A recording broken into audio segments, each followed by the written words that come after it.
সম্মানিত দর্শক, আমন্ত্রণ ইউসিবি টু দ্য পয়েন্টে। আমি তারিকুল ইসলাম মাসুম আছি আপনাদের সঙ্গে। যে যেখান থেকে যুক্ত হয়েছেন শুভেচ্ছা সবাইকে। ভালো আছেন সেই প্রত্যাশা রেখে শুরু করছি আজকের অনুষ্ঠান। আলোচনার বিষয় নির্বাচনের ভবিষ্যৎ। নির্বাচনের ভবিষ্যৎ অর্থাৎ জাতীয় নির্বাচন এবং গণভোটের ভবিষ্যৎ আলোচনা করব। আলোচনার জন্য আমাদের সাথে স্টুডিওতে উপস্থিত আছেন আলাউদ্দিন মোহাম্মদ, যুগ্ম সদস্য সচিব, এনসিপি। আপনাকে স্বাগত জানাচ্ছি। সম্মানিত দর্শক, আমাদের সাথে আরও উপস্থিত হবেন অ্যাডভোকেট রফিক সিকদার, বাংলাদেশ জাতীয়তাবাদী দল বিএনপির কেন্দ্রীয় নির্বাহী কমিটির সদস্য। তিনি কিছুক্ষণের মধ্যে আমাদের সাথে যুক্ত হবেন। আমরা আলোচনা শুরু করি আলাউদ্দিন মোহাম্মদ আপনাকে দিয়ে। নির্বাচনের ভবিষ্যৎ শুরুতে বলছিলাম, নির্বাচন তো যখন হবে এখন থেকে আরও পরে হবে, এজন্যই ভবিষ্যৎ। আর নির্বাচনের পরিস্থিতি, নির্বাচনের পূর্ব প্রস্তুতি, নানা বিষয়ে নানা শঙ্কাও আছে। নির্বাচনের তফসিল ঘোষণার পরদিন ইনকিলাব মঞ্চের আহ্বায়ক ওসমান হাদি গুলিবিদ্ধ হয়েছেন। তিনি এখন সিঙ্গাপুরে চিকিৎসাধীন। এই নিয়ে অনেক আলোচনা হয়েছে। আইনশৃঙ্খলা পরিস্থিতির কথা বলা হয়েছে। অপারেশন টেবিল হার্ট ফেজ 2 শুরু হওয়ার কথা বলা হয়েছে। অবৈধ অস্ত্র উদ্ধারের জন্য সরকার চেষ্টা করছে এবং কথা বলেছে, এবং স্বরাষ্ট্র উপদেষ্টা বলেছিলেন যে নির্বাচনে প্রার্থীদের নিরাপত্তার জন্য তাদেরকে অস্ত্রের লাইসেন্স দেওয়া যায় কিনা সে বিষয়ে নির্বাচন কমিশন আজ কথা বলেছে যে স্বরাষ্ট্র মন্ত্রণালয়ের সাথে ইলেকশন কমিশনের কোনো কথা হয়নি এবং তাতে নির্বাচনী আচরণবিধি লঙ্ঘন হবে কিনা সে বিষয়েও তারা জানেন না। একটা একটা করে শুরু করি। পরিস্থিতি কেমন দেখছেন? এর মধ্যে বিজয় দিবস গেল। বিজয় দিবসে রাজনৈতিক দলগুলো কর্মসূচি দিয়েছে এবং মাননীয় প্রধান উপদেষ্টা বক্তৃতা দিয়েছেন এবং সেখানে বলেছেন যথাসময়ে নির্বাচন হবে এবং ফ্যাসিস্টরা ফেরার চেষ্টা করছে নির্বাচনের আগে। আপনি শুরু করুন। আপনাকে ধন্যবাদ এবং এই মুহূর্তে যারা আমাদের দেখছেন সবাইকে শুভেচ্ছা জানাচ্ছি। প্রথমত আমি ভেবেছিলাম যে আপনি নির্বাচনের ভবিষ্যৎ বলতে বোঝাচ্ছেন যে এই গণতান্ত্রিক বিশ্বে নির্বাচন আসলে টিকে থাকবে কিনা, নাকি নতুন কোনো ব্যবস্থার উদ্ভাবন হবে, সেই আলোচনা আসলে অবশ্যই সেই চিন্তা ছিল। কিন্তু যখন আমি বুঝলাম যে এটা 2026-এর ফেব্রুয়ারি নির্বাচনের ভবিষ্যৎ, তখন আমার কাছে মনে হচ্ছে যে এটা ভবিষ্যৎ না, এটা বাস্তবতা। 2026-এর জানুয়ারিতে আমরা ফেব্রুয়ারিতে আমরা নির্বাচন পেতে যাচ্ছি। এবং সত্যিকার অর্থেই আমরা দেখেছি এই সরকার দায়িত্ব গ্রহণের পর থেকেই সরকারকে একটা চাপে ফেলা হয়েছে যে এই সরকার নির্বাচন দিবে না, এই সরকার দীর্ঘদিন আপনার ক্ষমতায় থাকবে এবং এই সরকার বিভিন্নভাবে আপনার মানে সামহাও এখানে একটা মাইনাস মাইনাস খেলার একটা প্রবণতা আমরা দেখেছি যে এই তর্ক উঠানো হয়েছে আর কি। তো সেই প্রেক্ষিতে সরকার বারবার আশ্বস্ত করেছে আপনারা যদি বেশি সংস্কার চান তাহলে আমরা ফেব্রুয়ারির মধ্যে নির্বাচন দেব, আর যদি অধিকতর সংস্কার চান, গভীরতর সংস্কার চান, আমরা জুনের মধ্যে নির্বাচন দিয়ে দায়িত্ব হস্তান্তর করব। সরকার কিন্তু কথা রেখেছে সরকার, তবে সংস্কার কতটুকু হলো সেটা নিয়ে আমরা অবশ্যই প্রশ্ন তুলতে পারি। এবং সেই এখন যে সংস্কারের রূপরেখা তৈরি হয়েছে, আইনি ভিত্তি তৈরি হচ্ছে, জনগণের সম্মতির অপেক্ষায় আছে। তো সেই প্রেক্ষিতে আমরা বলতেই পারি যে আসলে সংস্কার এটা আলাদা একটা পর্ব, কিন্তু নির্বাচনের জায়গায় সরকার কথা রেখেছে। নির্বাচন 2026-এর ফেব্রুয়ারিতে হতে যাচ্ছে। আমি সত্যিকার অর্থে এটাকে ভবিষ্যৎ দেখি না, তবে আশঙ্কা দেখা যাচ্ছে। এই আশঙ্কার জায়গায়ও আমি যেটা দেখেছি যে তফসিলের পরদিনেই ইনকিলাব মঞ্চের মুখপাত্র ওসমান হাদির গুলিবিদ্ধ হওয়ার ঘটনা সত্যিকার অর্থেই নির্বাচনকামী সবগুলো শক্তিকেই অনেক বেশি আপনার শঙ্কিত করেছে, যেটা সত্য। একই সাথে যারা বাংলাদেশ নিয়ে ভাবে, বাংলাদেশের আগামী রাজনীতির বাস্তবতাটা অনুধাবন করার চেষ্টা করেন, তারা কিন্তু এটা বুঝতে পারছেন যে যেহেতু তফসিলের পরদিনেই এখানে একজন তরুণ আপনার মানে বিপ্লবের আইকন, তাকে গুলিবিদ্ধ করা হয়েছে, তাকে নির্মূল করার চেষ্টা হয়েছে, এটার মাধ্যমে নির্বাচনকে আপনার আরও বেশি বাস্তব করার একটা প্রতীতি, একটা সংকল্প কিন্তু আমাদের মধ্যে তৈরি হয়েছে যে যে নির্বাচন যদি এখানে ফেসিস্টে বানচাল করতে চায় তাহলে নির্বাচন হতেই হবে। এবং সরকার যেভাবে চেয়েছে, যে ডিজাইনে নির্বাচনটা করতে চেয়েছে, যেভাবে অবাধ, সুষ্ঠু এবং গ্রহণযোগ্য নির্বাচন করবে বলে আপনার তার প্রস্তুতি নিয়েছে, সেই জায়গায় সরকারকে আরও ফার্ম হতে হবে। সরকার এই বিষয়টা আমি বিশ্বাস করি নিজে অনুধাবন করেছে এবং স্বাভাবিকভাবে রাজনৈতিক শক্তিগুলো অনুধাবন করেছে। সো আমি মনে করি না যে এই নির্বাচন ভবিষ্যতের একটা আশঙ্কা, কিংবা নির্বাচনের আপনার বিধি নিয়ে নির্বাচন পরিচালনা করতে গিয়ে স্বাভাবিকভাবে অন্যান্য নির্বাচনের মতোই আমাদের এখানে আশঙ্কা বিরাজ করছে। যেহেতু আমাদের গত 3টা নির্বাচন আমরা দেখেছি যথাযথ প্রক্রিয়া হয়নি, তো এখন এই নির্বাচনটার দিকে আসলে সবাই তাকিয়ে আছে। ইভেন বড় রাজনৈতিক দলগুলো একে অপরের দিকে নির্দেশ করছেন, অঙ্গুলি নির্দেশ করছেন যে কেউ কেউ নির্বাচন বানচাল করতে চায়। আমার মনে হয় এই মুহূর্তে আপনি যদি বড় রাজনৈতিক দল বলতে বিএনপি এবং জামাতকে বলেন, আমি বিশ্বাস করি দুই দলই নির্বাচন চায়। প্রথমত জামাত ইসলাম যেভাবে গত এক বছর ৩০০ আসনের প্রার্থী ঘোষণা, তারা কিন্তু সবার আগে প্রার্থী ঘোষণা করেছে, ঘোষণা দিয়ে তারা যেভাবে কাজ করেছে তাদের কাজ কিন্তু মোটামুটি শেষ পর্যায়ে। মানে তারা এমনভাবে তাদের প্রস্তুতি শেষ, এখন পরীক্ষার জন্য অপেক্ষা করছে। সো জামাত ইসলামের এই মুহূর্তে নির্বাচন ছাড়া আমি আর কোনো গতি দেখছি না।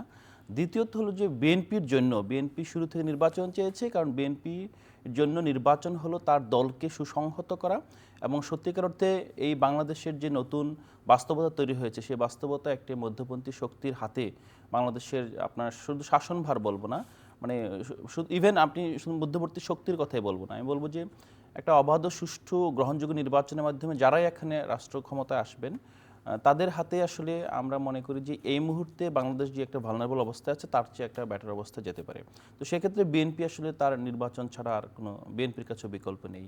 সো এর বাইরে আমি কোনো এমন শক্তি দেখি না যারা আসলে এই মুহূর্তে নির্বাচন বানচাল করতে চায়। বানচাল করার একটা শক্তি আছে, সেই শক্তিটাকে আসলে এই মুহূর্তে তারা বাংলাদেশের রাজনীতির জন্য প্রাসঙ্গিক বলে আমরা মনে করছি না, যেহেতু বাংলাদেশের অতীতের 3টি নির্বাচন তাদের হাতে আপনার প্রশ্নবিদ্ধ হয়েছে, বাংলাদেশের প্রতিষ্ঠানগুলো তাদের হাতে ধ্বংস হয়েছে। সেই প্রেক্ষাপটে এবং স্বাভাবিকভাবেই আমরা এখনও দেখেছি, এখন তারা যেভাবে বাংলাদেশ রাষ্ট্রকে অস্থিতিশীল করা এবং বাংলাদেশ রাষ্ট্রকে বিভিন্নভাবে আপনার আন্তর্জাতিক পরিমণ্ডলে বাংলাদেশের রাষ্ট্রের যে স্বাধীনতা সার্বভৌমত্ব সেই জায়গাগুলোকে মানে কালিমা লেপন করার চেষ্টায় আছে। সো তাদেরও চেষ্টায়, অথবা তারা নির্বাচন চায় কি চায় না সেটার মাধ্যমে আমি আসলে এই নির্বাচনের ভবিষ্যৎ দেখতে পাচ্ছি না। এনসিপির নির্বাচন প্রস্তুতি, আপনি এনসিপির নির্বাচন পরিচালনা বোর্ডের সদস্য, 125 জন সদস্য মনোনয়ন দেওয়া হয়েছে, আর বাকি আসনগুলোতে কি হবে? এটা একটা গুরুত্বপূর্ণ প্রশ্ন। আমাদের কাছে কিন্তু 300 আসনেই আমাদের প্রার্থী তালিকা আছে, কিন্তু আমরা প্রাথমিকভাবে 125 জনকে আমরা প্রার্থী হিসেবে চূড়ান্ত করেছি। খুব দ্রুতই আমরা দ্বিতীয় প্রার্থী তালিকা প্রকাশ করতে সক্ষম হব। আর একটা বিষয় হলো যে এনসিপির জন্য এই নির্বাচনটা এটা অনেকটা আনুষ্ঠানিকতা মাত্র, হ্যাঁ, এবং বাংলাদেশের এই যে নির্বাচন পদ্ধতি এবং এই অন্তর্বর্তীকালীন সরকারের মানে একটা আমরা যদি বলি সবচেয়ে গুরুত্বপূর্ণ যে কাজ, এই কাজটার প্রতি একটা সম্মান রাখাও কিন্তু এনসিপির নির্বাচনে অংশগ্রহণের আরেকটা আপনার। দর্শক, আমাদের সাথে যুক্ত হয়েছেন অ্যাডভোকেট রফিক শিকদার। আসবো আপনার কাছে, আপনাকে ধন্যবাদ আসার জন্য। জি, সো এনসিপি যেটা বলছিলাম যে এনসিপির নির্বাচনে অংশগ্রহণ মূলত নির্বাচন ব্যবস্থার প্রতি সম্মান এবং গণঅভ্যুত্থানের পরের যে অন্তর্বর্তীকালীন সরকারের যেই একটা সবচেয়ে বড় যে দায়িত্ব, এই দায়িত্ব পালনে সরকারকে সহযোগিতা করা। কিন্তু এনসিপি যে নির্বাচনে আপনার 300 আসনের প্রার্থী দিয়ে মাঠে ভালো প্রতিদ্বন্দ্বিতা করবে, মানে আসলে আমাদের তো বাস্তবতা সেটা নাই। তো সেই জায়গায় আসলে আমরা ফেকিং করতে চাচ্ছি না। আমাদের কাছে মনে হচ্ছে যে আমরা যেভাবে আগাচ্ছি, মানে আমরা মাঠে আছি এবং আমরা চেষ্টা করব যে বাংলাদেশে যে গণতন্ত্রের পথে যে যাত্রায় এনসিপি অংশীদার হতে চায়, সেটা এনসিপি নির্বাচনে সে তো অবশ্যই। বাকি আসনগুলোতেই কি কারোর সাথে কোয়ালিশন করবে? এরকম না, আমরা কোনো তো প্রস্তুতি? ইতিমধ্যে গণতান্ত্রিক সংস্কার জোট নামে একটি নতুন রাজনৈতিক জোটে অংশ আত্মপ্রকাশ করেছি। তো সেই জোটে আমরা এখনো ঠিক করিনি যে আমরা কতটি আসনে তাদের সাথে আমরা ছাড় দিব, কিন্তু আমরা চেষ্টা করব যে আমরা হয়তো বা 125 তো দিয়েছি, আমরা হয়তো আর 75টা আসনে দিয়ে বাকি 100টা হয়তো বা আমরা এই যে এবি পার্টি আছে, আপনার রাষ্ট্র সংস্কার আন্দোলন আছে, তাদের সাথে আমরা সমন্বয় করার চেষ্টা করব। ধন্যবাদ। আসবো আপনার কাছে অ্যাডভোকেট রফিক শিকদার। আমরা আলোচনা করছিলাম বাংলাদেশের নির্বাচনের ভবিষ্যৎ। নির্বাচনের ভবিষ্যৎ অর্থাৎ আসন্ন জাতীয় সংসদ নির্বাচন এবং গণভোট কেমন হবে?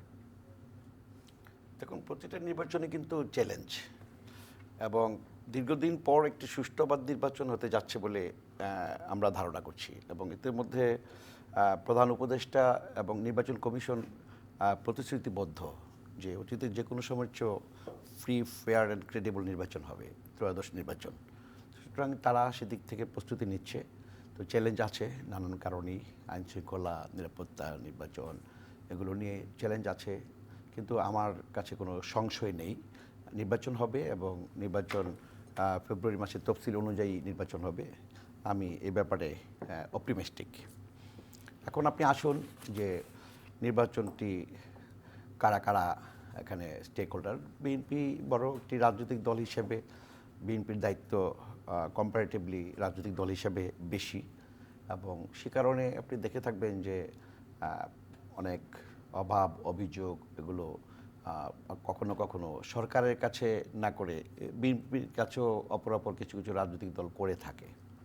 কিন্তু আমরা বলেছি স্পষ্টভাবে যে যারা আপনার দুষ্কৃতিকারী আছে, অপকর্ম আছে করে, যারা ষড়যন্ত্র করে, তাদেরকে সরকারকে শক্ত হাতে দমন করতে হবে। এবং আমাদের সরকার বিএনপি যে কয়বার সরকারে আসছে নির্বাচন করার মধ্য দিয়ে আমরা তখন কিন্তু আমরা দেখিয়ে দিয়েছি যে কিভাবে সরকার চালাতে হয় এবং কিভাবে সুশাসন প্রতিষ্ঠা করতে হয়, কিভাবে গণতন্ত্র চর্চা করতে হয়, সেটি আমরা সরকারের থেকেও করেছি। নির্বাচনে আইন একইভাবে শৃঙ্খলা বিরোধী দলের- পরিস্থিতি একটি চ্যালেঞ্জ। জি, আপনার কাছে কি মনে হয়? হ্যাঁ, অবশ্যই আইন এই শৃঙ্খলা- পরিস্থিতিতে না, আইন নির্বাচন- শৃঙ্খলা তো সবসময়ই চ্যালেঞ্জ। এবং আপনি দেখে থাকবেন যে আমাদের এই উপমহাদেশে, বিশেষ করে আমাদের বাংলাদেশে, নির্বাচন আসলে একটা গ্রুপ এরা সোসাইটিতে নানানভাবে একটা এনার্কি তৈরি করতে চেষ্টা করে যে কোনোভাবে নির্বাচন যেন ব্যাহত হয়। কারণ আপনি জানেন যে নির্বাচন হলে গণতন্ত্র এবং গণতান্ত্রিক যে প্রক্রিয়াগুলো সেগুলো শক্তিশালী হয় এবং গণতান্ত্রিক যে সরকার রাষ্ট্রের যে সংস্থাগুলো আছে সেগুলো আরও শক্তিশালী হয়। তো সে কারণে জবাবদিহিতা আসে। তো যে গোষ্ঠীগুলো সন্ত্রাস করতে চায়, অনাচারে লিপ্ত থাকতে চায়, কিংবা বিভিন্ন ভাবে তারা তাদের ইচ্ছার চরিতার্থ ঘটাতে চায়, তারা চায় না যে দেশে সুষ্ঠু বা নির্বাচন হোক বা নির্বাচনগুলো হোক। সে কারণে তারা এই সমস্ত নির্বাচনগুলোর অন্তরায় হয়ে দাঁড়ায়। আজকের এই প্রেক্ষাপটেও আপনি জানেন যে একটা পতিত ফেসিবাদ একটা সরকার কিছুদিন আগে তাদের পতন হয়েছে, 1 বছর কিছুদিন কয়েক মাস হলো। তো তারা কি চাচ্ছে যে একটি অবাধ সুষ্ঠু নির্বাচন হোক? কারণ তারা তো 15 বছর কোনো অবাধ সুষ্ঠু নির্বাচন দিতে পারে নাই। কাজে একটি সুষ্ঠু একটা নির্বাচন হলে তো সেটা জনগণ বিচার করবে যে আমরা 15 বছর ভোট দিতে পারি নাই নির্বিঘ্নে, কিন্তু আজকে তো সুষ্ঠু অবাধ নির্বাচনটা হলো। সেরকম একটি পরিস্থিতি যেন না হয়, ভোটাররা, নতুন তরুণ ভোটার আছে প্রায় 3.5 কোটি ভোটার, তারা যেন উজ্জীবিত না হয় আগামী দিনে যে না, আমরা তো আসলে সঠিক পথে আজকে আছি, সেই অভিজ্ঞতা অর্জন যেন করতে না পারে, সেই জন্য কিছু কিছু গোষ্ঠী চাচ্ছে নানানভাবে আইন শৃঙ্খলাকে বিঘ্ন ঘটাতে। আর না হয় আপনি দেখুন যে এই যে শরীফ ওসমান বিন যে হাদি, আপনার ইনকিলাব মঞ্চের রিক্সার মধ্যে তাকে যেভাবে গুলি করা হলো, যে এটা তো খুবই ন্যাক্কারজনক। এরকম আরও অনেকগুলো ঘটনাই তো একটা পর একটা আমরা মিলাতে চাচ্ছি, মিলছে। সুতরাং আমি বলবো আইন শৃঙ্খলা অবৈধ বাহিনী- অস্ত্র এখনো উদ্ধার করা যায়নি। অবৈধ অস্ত্র এখনও উদ্ধার করা হয় নাই। এবং এই আওয়ামী লীগ এবং তাদের যে সংগঠনগুলো আছে তাদের অনেকের কাছে লাইসেন্স দেওয়া অস্ত্র অনেক আছে, সেগুলোর ব্যাপারে কোনো সরকার এখন পর্যন্ত সিদ্ধান্ত নেয় নাই। এবং ওই জুলাই আগস্টে যে আপনার ছাত্রগণ অভ্যুত্থান হলো, তখন যে আপনার এই বিভিন্ন ব্যারাকটাকে হয়েছে, সেগুলোও কিন্তু কাদের কাছে আছে এটা কিন্তু দেশবাসী জানে, সরকার অবশ্যই জানে। আইনশৃঙ্খলা বাহিনী আজকে যারা আছে তারা তো তখনও ছিল, তারা তো আরও ভালো করে জানে। আইনশৃঙ্খলা বাহিনীর যে বিভিন্ন সংস্থা আছে তাদের কিন্তু দায়িত্ব এটা অনেক বেশি, যেগুলো উদ্ধার করা। এগুলো উদ্ধার করতে না পারলে একটি গণতান্ত্রিক সরকার আসলেও কিন্তু সেই সরকারটি পরিচালনা করতে ব্যাহত হবে। কারণ অবৈধ অস্ত্র কখনো গণতন্ত্রের পক্ষে কথা বলে না, এবং সন্ত্রাস হচ্ছে গণতন্ত্রের দুশ্মন। জি, তো ধন্যবাদ আপনাকে। সন্ত্রাস এবং গণতন্ত্র একসাথে চলতে পারে না। আসবো আপনার কাছে। আলাউদ্দিন মোহাম্মদ, আমরা থেমেছিলাম 200 আসন এনসিপি, অন্য দুটি রাজনৈতিক দলের সাথে কোয়ালিশন হয়েছে, আরও হয়তো কিছু দলের সাথে হবে। আপনি প্রার্থী হচ্ছেন? না, আমি নির্বাচনে অংশগ্রহণ করছি না। আর 2 জন উপদেষ্টা, ছাত্র উপদেষ্টা যারা পদত্যাগ করেছেন সরকার থেকে নির্বাচন করবেন বলে, তারা বৈষম্য বিরোধী ছাত্র আন্দোলনের নেতা ছিলেন। বৈষম্য বিরোধী ছাত্র আন্দোলনের মধ্যে থেকে 3 জন উপদেষ্টা হয়েছিলেন, একজন উপদেষ্টা পদত্যাগ করে আগেই এনসিপি গঠন করেছেন, বাকি 2 জন পদত্যাগ করেছেন। তাদের সাথে এনসিপির সাথে সম্পর্ক কি? তারা কি যোগ দিচ্ছেন? বৈষম্যবিরোধী ছাত্র আন্দোলনের যে 2 জন উপদেষ্টা, মূলত নাহিদ ইসলাম এবং আসিফ মাহমুদ, আর মাহফুজ আলম হলো আপনার বৈষম্যবিরোধী ছাত্র আন্দোলন যে লিয়াজু কমিটি ছিল, লিয়াজু কমিটির আপনার প্রধান হিসেবে তিনি সরকারে অংশগ্রহণ করেছিলেন। তো আমরা দেখেছি যে বারবার আমাদেরকে প্রশ্ন উত্তর দিতে হয়েছে যে তারা কি আসলে এনসিপির হয়ে সরকারে কাজ করছে কিনা, কিন্তু তাদের পদত্যাগের পর এটা খুব স্পষ্ট হয়েছে যে তারা আসলে সত্যিকার অর্থে এনসিপির সাথে তাদের অনেক আগেই একটা দূরত্ব তৈরি হয়েছিল এবং এনসিপির সাথে কার্যকর কোনো সম্পর্ক ছিল না। তারা নিজেদের এজেন্সি নিয়ে সরকারে ছিলেন লাস্ট মোমেন্ট পর্যন্ত, এবং এখনও সরকার থেকে নামার পরও কিন্তু তারা তাদের এজেন্সি নিয়ে সমাজে আছেন। তো তারা এনসিপিতে আসবেন কি আসবেন এটা তাদের স্বাধীন সিদ্ধান্ত, এবং আমরা প্রত্যাশা করি তারা এনসিপিতে আসবেন। হ্যাঁ, এবং আমরা প্রত্যাশা করি বলতে আমরা চাই তারা এনসিপিতে আসুক, কিন্তু সিদ্ধান্তটা তাদের। তাদের সাথে আপনাদের কথা হয়েছে কি? তাদের সাথে আমাদের কথা হচ্ছে, আমাদের তো সামাজিকভাবে তো তাদের সাথে আমরা সম্পৃক্ত, কিন্তু রাজনৈতিক সিদ্ধান্ত তাদের। তারা অবশ্যই, যেহেতু তারা ইতিমধ্যে রাষ্ট্রযন্ত্রের সাথে যুক্ত হয়ে পড়েছেন, তারা আমাদের চেয়ে অনেক ভালো বোঝেন কোন রাজনীতি তাদের জন্য ভালো, তারা এটা আমাদের চেয়ে ভালো বোঝেন। তারা তাদের মতো করে সিদ্ধান্ত নেবেন। তারা যদি এটা কি বিএনপিকে বৈষম্য বিরোধী ছাত্র আন্দোলনের মধ্যে এক ধরনের বিভেদ নয়?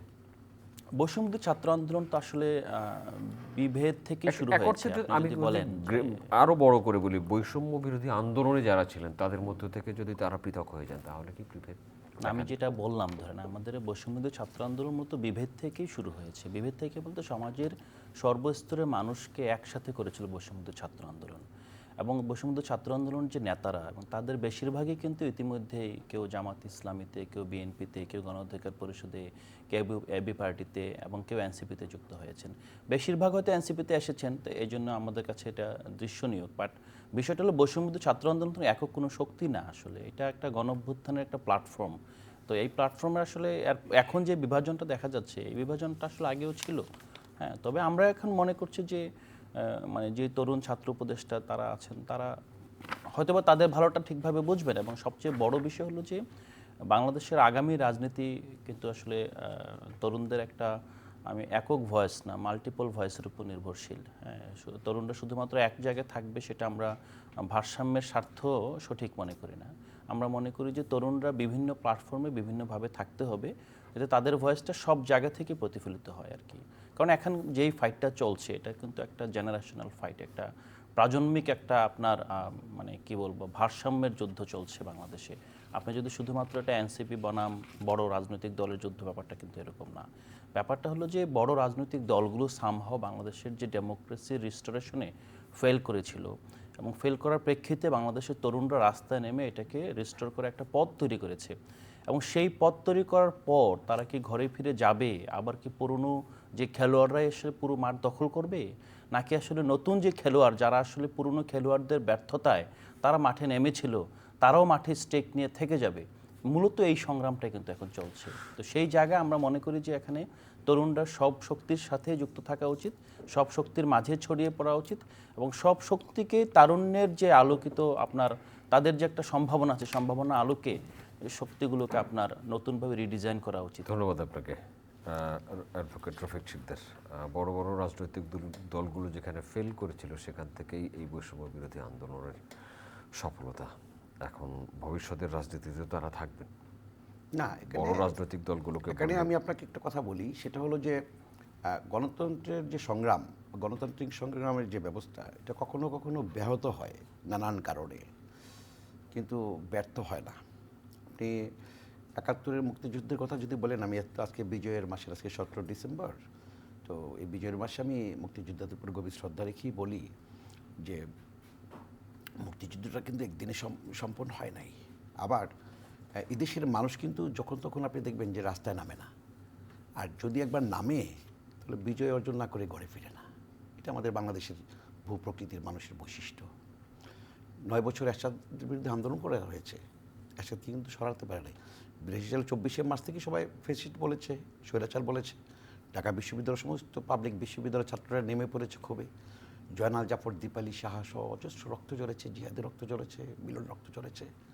সর্বশেষ শামসুল আলমের মিলনের রক্তের উপর দিয়ে এরশাদের পতন হয়েছে। কাজে এই যে আন্দোলনগুলো আপনাকে বুঝতে হবে, একটা ধারাবাহিকতা থাকে আন্দোলন। তারেক রহমান ফিরছেন ২৫ ডিসেম্বর। আমাদের সময় কম, আমাদের বৈষম্য বিরোধী ছাত্ররা যারা, ওরা সমগ্র বাংলাদেশেরই ছাত্র, জনতা, সকল রাজনৈতিক দল যারা আছে, ক্রিয়াশীল রাজনৈতিক দল, ফ্যাসিবাদ বিরোধী, সবাই কিন্তু একসাথে এক মোহনা, এক মিছিলে নেমে গেছে। এটা হয় কখনো কখনো, সেই জন্য এটাকে আমাকে ধারণ করে রাখতে হবে, এই ঐক্যটাকে আমাদের ধরে রাখতে হবে। গণতন্ত্রের ঐক্য, এই অগ্রযাত্রা হচ্ছে শান্তির, সম্প্রীতির, উন্নয়নের, অগ্রগতির, দেশকে ঘিরে চলে। এই যে ধারাটা, এই ধারাটা আমাদের ধরে রাখতে হবে যে কোনো মিলে, সবাই মিলে, তাহলে ফেসিবাদ জন্ম নেবে না। হ্যাঁ, আপনি যেটা বলেছেন যে আমাদের ভারপ্রাপ্ত চেয়ারম্যান তারেক রহমান সাহেব ২৫ ডিসেম্বর বাংলাদেশে প্রত্যাবর্তন করবেন, এবং ইতিমধ্যেই তিনি যেখানে লন্ডনে ছিলেন সেখানে তাদের সাথে ১৬ ডিসেম্বরে মত বিনিময় করেছেন, এবং লন্ডনে একটি বার্তা তিনি দিয়েছেন সেখানকার আমাদের বিএনপি নেতাকর্মীদেরকে যে আমি যাচ্ছি, কিন্তু আপনারা কেউ এয়ারপোর্টে যেয়ে ভিড় জমাবেন না। এই যে একটা কনসার্ন সজাগ, এবং আমরা দেখছি যে বাংলাদেশকে নিয়ে, বাংলাদেশের রাজনৈতিক দলগুলোকে নিয়ে এবং তরুণদেরকে নিয়ে তিনি কিন্তু অনেক ভাবছেন। এবং আমি বিশ্বাস করি যে তার মানে বাংলাদেশকে এগিয়ে নিয়ে যাওয়ার জন্য সকল তরুণ সমাজকে সবাইকে নিয়ে আমি বিশ্বাস করি যে তিনি এগিয়ে যাবেন। 25 ডিসেম্বর আসতেছেন, আমরা সবাই প্রস্তুতি নিচ্ছি ওনাকে সাদর গ্রহণ করার জন্য। আমরা বিশ্বাস করি যে ওনার এই আগমনের মধ্য দিয়ে গণতন্ত্রের যে অগ্রযাত্রা এবং নির্বাচনের যে আপনার এই আমাদের শুরু হয়ে গেছে, এটা আরও ত্বরান্বিত হবে, শক্তিশালী হবে, মজবুত হবে। ষড়যন্ত্রকারীরা আপনার ওরা সজাগ আছে, ওরা আশা করি যে এরা নিয়ন্ত্রিত হয়ে যাবে, পালিয়ে যাবে, ষড়যন্ত্র করে কোনো লাভ হবে না, নির্বাচন সঠিক সময় হবে। আর আরেকটা কথা আমি আপনাকে বলি, সেটা শুধু আমাদের রাজনৈতিক দল নয়, সকল দলেরই একেবারে টপমোস্ট অনেক সিনিয়র পার্সন আছেন, তাদের উপরে সম্মান রেখেই বলি। অনেকে আজকে দেখেন যে ইলেকশন আসলে বলছি, এটা মানুষের কথা, আমার কথা নয়, যে অনেকের বয়স 80, 85, 90, ওনারা উপদেশ দিবেন, পরামর্শ দেবেন আমাদেরকে এগিয়ে নিয়ে যাওয়ার জন্য। আমরা ওনাদের কাছ থেকে পরামর্শ নেব। একজন কৃষককেও দেখবেন যে অনেকেই ফাদার বা চাচা বাবারা বৃদ্ধ হয়ে যায়, সন্তানরা বলে আব্বা আপনাকে জমিতে যাইতে হবে না, আমরা জমিতে যাই, কাজ করে আসি, আপনার বাড়িতে থাকেন, কখন সার দিতে হবে বা নিয়ে যেতে হবে এগুলো একটু বললেন, কারণ অভিজ্ঞতার একটা ব্যাপার আছে। তো রাজনীতিতে আমি একটা জিনিস দেখেছি যে হয়তো বা কারোর বাবা মারা গেছে, তার সন্তানরা সেখানে আসছে, কিন্তু রাজনীতির থেকে মানে নির্বাচন বা রাজনীতিগুলো থেকে সিনিয়র যারা আছেন সম্মান রেখে বলি, ছোট ছড়তে চায় না। এটা আমাদের যারা আমরা তরুণ সমাজ আছি, আমাদের একটা কষ্ট আছে, এটা আমরা ওদেরকে সব সম্মান রেখেই বলি। আপনি কাউকে উদ্দেশ্য করে বলছেন? না না, কোনো নির্দিষ্ট কোনো ব্যক্তিকে না, আমি বলছি সামগ্রিক রাজনীতিতে এটা আমাদের এই জায়গাটা আমাদের একটু চর্চা করা উচিত। তাহলে আমরা যারা তরুণ সমাজ আছি বা আমাদের পরবর্তী যে প্রজন্ম আছে, এরা আরও বেশি অনুপ্রাণিত হবে, কারণ রাজনীতি সবাইকে জায়গা দিতে হবে, সবাইকে জায়গা করে দিতে হবে, এবং সেটা সম্মানের সাথে বলছি সকল ধন্যবাদ রাজনীতি। আপনাকে। আলাউদ্দিন মোহাম্মদ, তারেক রহমান ফিরছেন, তার আশা বাংলাদেশের রাজনীতিতে কি প্রভাব ফেলবে এবং তার নিরাপত্তার জন্য কি করছে সরকার? আমার কাছে যেটা মনে হয় যে গত 1.5 বছরে মানে সবচেয়ে গুরুত্বপূর্ণ ঘটনা এটাই হতে পারতো যে বিএনপির কাণ্ডারি দেশে ফিরছেন। কিন্তু আমি বিএনপির যারা নেতাকর্মী আছেন তাদেরকে অভিনন্দন জানাই, এবং তাদেরকে আমি অ্যাপ্রিসিয়েট করি। তারা দীর্ঘদিন ধরে তারেক রহমানের দেশে ফেরা নিয়ে যেভাবে মানুষকে মানে ক্লান্তিহীনভাবে ব্যাখ্যা বিশ্লেষণ করে যাচ্ছিলেন, সেটার একটা সমাপ্তি ঘটবে, এটার জন্য অভিনন্দন জানাই। এটা আসলে তাদের জন্য খুব টায়ারসাম ছিল। অনেক সময় আমরা নিজেরাই মায়া লাগতো যে আসলে এই গত সপ্তাহে এক কথা বলছে, আগামী সপ্তাহে হয়তো আরেকটা ব্যাখ্যা দিতে হচ্ছে যে এই কারণে আসবেন না, এই তারিখে আসবেন। তবে বাস্তবতা হলো আপনার তারেক রহমানের এখন দেশে ফেরাটা আমাদের সবার জন্য জরুরি, কারণ বাংলাদেশের এই যে নির্বাচন হচ্ছে বা একটা সম্মানিত দর্শক, আমরা আছি চ্যানেল আইয়ের অনলাইন প্ল্যাটফর্মে, থাকুন আমাদের সঙ্গেই। জি, ঠিক আছে। এই যে সামনে নির্বাচন হচ্ছে আপনার, এই নির্বাচনটা একটা বড় রাজনৈতিক দলের প্রধান তিনি এখন অসুস্থ হয়ে জনচক্ষুর অন্তরালে আছেন, এবং যিনি দ্বিতীয় প্রধান তিনিও যদি দেশে না থাকেন তাহলে এই নির্বাচনটা আসলে কাদেরকে নিয়ে হবে। এবং বিএনপির মতো এত বড় একটা শক্তি এতদিন ধরে যেভাবে আপনার ঐক্যবদ্ধভাবে পরিচালিত হয়ে আসছে, এখন তাদের চূড়ান্ত মুহূর্তে আপনার কমান্ডারবিহীন এই শক্তি যদি মাঠে ছড়িয়ে পড়ে, এটা থেকে আপনার বড় ধরনের আপনার সংঘাত এবং বড় ধরনের বিভাজন, মানে একটা জাতিগত আপনার অব্যবস্থাপনার চূড়ান্ত রূপ আমরা দেখার আশঙ্কা করছিলাম। এবং সেটার সমাপ্তি ঘটবে বলে আমি একজন নাগরিক হিসেবে অনেকটা নির্ভর যে তারেক রহমান আসুক, এসে বিএনপির উনি হাল ধরুন, এবং বিএনপির মাধ্যমে বাংলাদেশের নির্বাচন এবং নির্বাচন পরবর্তী যে গণতান্ত্রিক অভিযাত্রা আছে, সেই যাত্রায় অন্তত বাংলাদেশের সবচেয়ে বড় রাজনৈতিক দলকে অভিভাবক শূন্য না করে উনি এটাকে আপনার চালিয়ে নিয়ে যান। কারণ এটা বিএনপি শুধু বিএনপি না, বিএনপি তো জনগণের দল, ইভেন জামাত ইসলামও জনগণের দল, অন্য সবগুলো রাজনৈতিক দলই। এখন যেহেতু বিএনপির টেন্টে অনেক বেশি মানুষ যুক্ত আছে, এইটা যদি কোনোভাবে ভারসাম্যহীন হয়ে পড়ে তাহলে কিন্তু এটা আমাদের পুরো সমাজকে আপনার সামহাও আপনার এটাকে ডিস্টার্ব করবে। সো আমরা চাই বিএনপি সঠিক নেতৃত্ব থাকুক, সঠিক পথে থাকুক, এবং বিএনপি সংহত থাকুক। এবং শুধু তাই না, ধরেন এখন বাংলাদেশের অন্তর্বর্তীকালীন সরকারের সাথে আমাদের যেই বন্ধু রাষ্ট্র অথবা সোকল্ড শত্রু রাষ্ট্র আছেন, তাদের সাথে যে নেগোসিয়েশন, এই নেগোসিয়েশনে কিন্তু সামহাও কেউ আসলে ইন্টারিম গভর্নমেন্টের সাথে আপনার লং টার্ম নেগোসিয়েশনে যেতে চায় না। তো তাদের জন্য কিন্তু একটা নির্বাচিত সরকার এবং একটি শক্তিশালী রাজনৈতিক দলের শক্তিশালী রাজনৈতিক নেতা খুবই গুরুত্বপূর্ণ। এখন আপনি একটা দলের একজন যদি ভিজিবল প্রধান থাকে, তার সাথে ডিল করে আপনি যতটা আপনার আস্থার সাথে একটা সম্পর্ক চালিয়ে নিয়ে যেতে পারবেন, এটা কিন্তু দলে যদি মানে 3-4টা ব্লক থাকে এবং আপনি তখন যদি এক একটা ব্লককে এক একভাবে ডিল করেন, তখন এই সম্পর্ক আসলে সেই আস্থার দিকে যায় না এবং সম্পর্কটা সামহাও অবনতির দিকে যেতে থাকে। সবচেয়ে বেশি লস তখন কাদের? হোস্ট কান্ট্রি, আমাদের মতো দেশের। কারণ তারা এই বিভাজনকে কাজে লাগিয়ে তখন আমাদেরকে দুর্বল করে যে কোনো নেগোসিয়েশনে আমাদেরকে পিছিয়ে রাখবে। সো আমরা মনে করি যে অনেকগুলো বিদেশি রাষ্ট্রের কাছে, পতিত স্বৈরাচারের কাছে একটা দুর্বল বাংলাদেশ তাদের আকাঙ্ক্ষিত বিষয়, কিন্তু বাংলাদেশের নাগরিক হিসেবে, এই দেশে বসবাসকারী নাগরিক হিসেবে আমাদের কাছে একটি সবল বাংলাদেশ আকাঙ্ক্ষিত বিষয়। আমরা যদি শক্তিশালী না হতে পারি, তাহলে আসলে আমরা কখনোই এই যে অপরাপর রাষ্ট্রগুলোর সাথে যে আমাদের নেগোসিয়েশন, আমরা যেই গ্লোবাল ট্রেডের যে অংশীদার, আমরা যেভাবে আপনার বিশ্ব সংস্থাগুলোর সাথে আমরা নেগোশিয়েট করি, এই সবগুলো জায়গায় আমরা পিছিয়ে পড়ব। ধন্যবাদ আপনাকে। রোহাক ভুইয়া, আমরা শেষ করবো আপনাকে দিয়ে। নির্বাচন নিয়ে ভারতের নসিহত চায় না বাংলাদেশ, পররাষ্ট্র উপদেষ্টা বলেছে। আজকে একটি সংগঠনের ব্যানারে ইন্ডিয়ান হাইকমিশন ঘেরাওয়ের কর্মসূচি ছিল, ভিসা সেন্টার বন্ধ ছিল 2টা থেকে। আবার বাংলাদেশের রাষ্ট্রদূতকেও দিল্লিতে তলব করা হয়েছিল এই নিরাপত্তার জন্য। এগুলো তো বিঘ্ন করছে। আর আপনাকে আমি যদি বলি যে ভারত তারা গণতন্ত্র প্র্যাকটিস করে, প্রতিবেশী রাষ্ট্র, কিন্তু বিগত দিনগুলোতে আমরা দেখেছি যে বাংলাদেশের গণতন্ত্রকে ব্যাহত করার জন্য ভারতের নগ্ন হস্তক্ষেপ ছিল। 14 সালে তো সুজাতা সিংয়ের ঘটনাটা কারোরই অজানা নয়। তো কাজেই এরকম নগ্ন হস্তক্ষেপ, যে আপনি আপনার নিজের রাষ্ট্রে সুষ্ঠু অবাধ নির্বাচন করবেন, গণতন্ত্র প্র্যাকটিস করবেন, আর বাংলাদেশে গণতন্ত্র প্র্যাকটিস করতে দিবেন না। বড় একটি রাজনৈতিক দল সহ ক্রিয়াশীল রাজনৈতিক দলগুলো সেদিন 14 সালে অংশগ্রহণই করতে পারে নাই। 18 সালে দিনের ভোট রাতে হয়ে গেছে। 24 সালেও একই ধারাবাহিকতায় ভোটারবিহীন দামি নির্বাচন হয়ে গেল। 3টা নির্বাচন একেবারে বাংলাদেশের চোখের সামনে। তো এটা খুবই ন্যাক্কারজনক। সে কারণে আমাদের এই দেশের মানুষ বারবার ভারতকে বলতে চেয়েছিল যে আপনারা বাংলাদেশের সাথে বন্ধুত্ব করেন, একটি সরকারের সাথে, আওয়ামী সরকারের সাথে না, বা একটা রাজনৈতিক দলের সাথে নয়। আপনি বাংলাদেশের সাথে, কিন্তু ভারত কিন্তু সেটা শোনে নাই। এবং সে কারণে আজকে এটা প্রমাণও হয়েছে যে হাসিনা ফেসিস্ট পতনের পরে তাকে নিরাপদভাবে, এবং সে সহ আরও অনেক তার দলের মন্ত্রী এমপি সবাই ভারতে আছে এবং সেখানে দিব্যি ঘুরে বেড়াচ্ছে।